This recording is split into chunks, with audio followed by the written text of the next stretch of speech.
विधि के विधाता रउआ खारिज जिन करी जी, सुन ले ही अरजी हमारा ए साहिब। नमस्कार दोस्तों, जैसे कि आप जानते हैं कि नेहा सिंह राठौर हर समय समय पे गाना गाती रहती है, लेकिन इस बार जो गाना गाई हैं वो देश के न्याय के ऊपर गाना गाई हैं और उसमें साहब साहब बोल रही हैं। इस गाने के माध्यम से आप समझ जाइए कि पूरी न्याय और सरकार का पोल खोल के रख दी हैं। यहाँ पे इसमें ये भी गाती हैं और बताती हैं कि एक जज हैं जहाँ पे न्याय करने वाले और लाखों लोग गुहार करने वाले हैं, लेकिन सबका केस पेंडिंग है क्योंकि जज की संख्या अधिक नहीं है। ये भी बोले हैं और ये भी बोले हैं कि यहाँ पे जो है वो अंग्रेज़न की दरबार लगता है, यानी गोरों की दरबार लगती है, क्योंकि ये जो भाषा है वो अंग्रेज़ों की भाषा है। अधिकांश इंग्लिश में बात किए जाते हैं जो कि हमारे पल्ले नहीं पड़ने वाली है।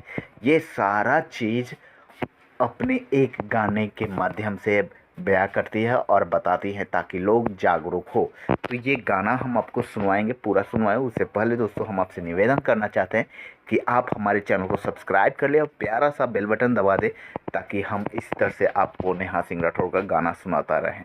तो चलिए सुनाते हैं ये नेहा सिंह राठौर का गाना।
बैसाख सावन भादो में वकालत चले, कार्तिक